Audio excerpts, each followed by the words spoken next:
This is Optimal Living Daily, episode 920, 4 Signs It's Time to Simplify, and 5 Ways to Jumpstart Your Minimalist Journey, both by Camara Wilkins with NoSidebar.com, and I'm Justin Malik, your personal narrator, reading to you every day just like an audiobook, but free of charge. Happy Monday if you're listening in real time. I have 2 posts today from a contributor on No Sidebar. Before we get to it, I'm not sure if you're aware, but you can take your blood in home now and not have to wait in line or get a prescription from a doctor. I did an at-home blood test myself, and it was surprisingly easy. I'll tell you more specifics in a bit, but I'll quickly tell you the company is EverlyWell, and they can test food sensitivity, metabolism, your thyroid, and a lot more. Head to EverlyWell.com and use the code OPTIMAL for 15% off. But again, I'll give you more details a little later. For now, let's hear today's 2 posts and continue optimizing your life.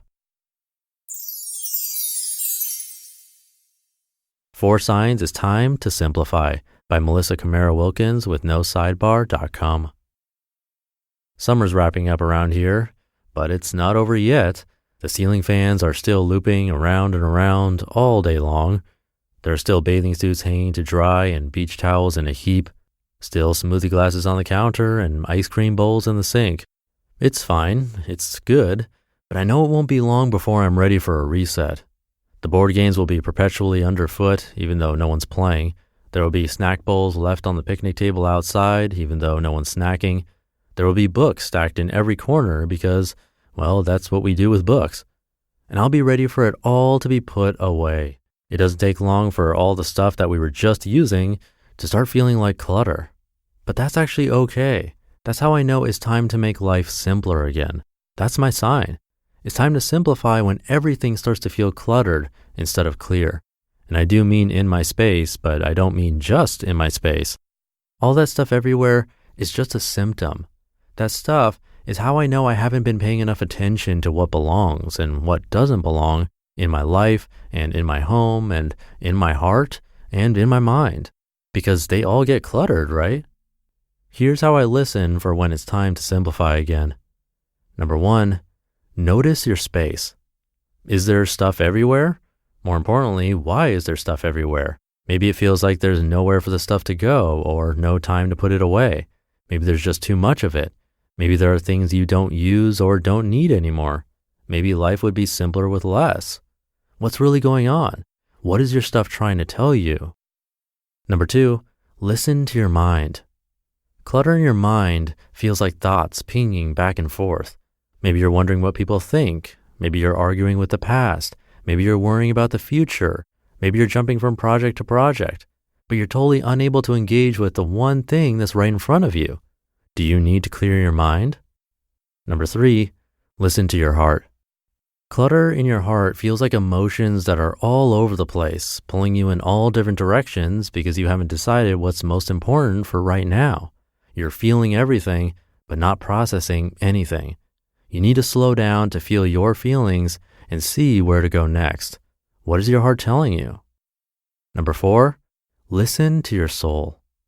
For me, clutter in my soul feels like trying to justify myself when I don't measure up instead of resting and knowing I am loved. It feels like hanging on when I know it's time to let go. Is your soul whispering to let something go? When you feel like everything is competing for a place in your heart, in your mind, in your kitchen, when everything's cluttered and nothing's clear, that's a signal. That's your life telling you it's time to simplify. Take a deep breath, stop, and listen. And I have another post from her for you, but first I got to tell you about this in-home blood test I did. Going to the doctor and finding time to get important lab testing done is difficult, plus expensive, but you can complete testing in-home now thanks to EverlyWell. EverlyWell is an at-home health testing company that lets you take tests like food sensitivity, metabolism, thyroid, inflammation, vitamin D, and a lot more privately through certified labs. They'll ship it right to you, then you take it at your convenience and ship it back in their provided postage paid envelope, and you'll get your results within just 5 days. No more waiting rooms. So I received the test one morning, took it, it's really simple, and mailed it back all within a really short period of time. That's just how easy it is. So come by EverlyWell.com and use the code OPTIMAL for 15% off your first order. Again, head to EverlyWell.com and get 15% off with the code OPTIMAL. Take control of your health today with EverlyWell's at-home health tests. 5 Ways to Jumpstart Your Minimalist Journey by Camara Wilkins with NoSidebar.com. Our spaces all have a tendency to get overrun with stuff, paperwork, clothes, books. Even when we try to pare back, things keep creeping in. You'll get gifts from friends. You'll realize you have furniture that doesn't quite work in your space. It all accumulates surprisingly fast. When you're ready to eliminate the unnecessary from your space, you might be tempted to just look for things you don't want or need. That's a good starting place, but you can go deeper with these 5 questions. Number 1, why do you want to simplify? It might sound like a silly question, but all this stuff got here somehow. Maybe you bought it or were gifted it, and since then you've kept it and stored it. Now though, you're ready for a simpler, cleaner, less cluttered life. It's easier to make changes when you know why you want things to change. So what do you want your life and your space to feel like? Why do you want to simplify? Number 2, does this item spark joy? Now that you're ready to look at individual items in your space, you need some criteria to help you sort them. Consider starting with joy. You may have heard this question before. It comes from Marie Kondo's The Life-Changing Magic of Tidying Up. Does each item in your home or at your desk spark joy? If not, Kondo recommends thanking it for its service and letting it go. The magic comes in when your space brings you nothing but joy. Number 3, is this one my favorite?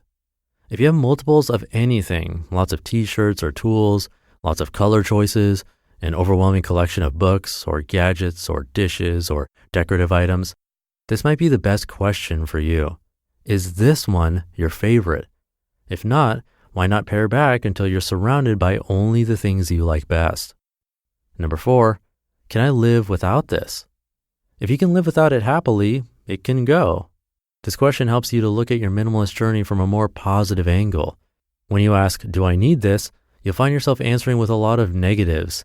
No, nope, not at all.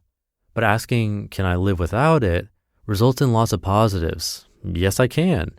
It affirms your ability to carry on instead of dwelling in questions of scarcity and need. If you find things you don't love but you can't quite do without, paperwork for example, find a place where you're comfortable housing them for now. Number 5, have I used this in the last 6 months? Will I use it in the next 6?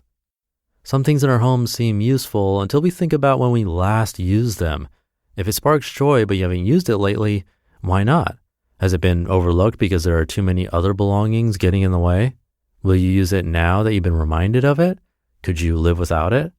Most things can be replaced if you find that you need something you removed from your space. Usually though, you gain much more than you let go of by simplifying. With fewer belongings, you get clearer surroundings, more mental space, room to breathe, and space to think. It's a trade-off worth considering. You just listened to the posts titled 4 Signs It's Time to Simplify and 5 Ways to Jumpstart Your Minimalist Journey, both by Camara Wilkins with NoSidebar.com. And that should do it for the Monday episode. Have a great rest of your day, and I'll see you tomorrow with a post from Mark and Angel where your optimal life awaits.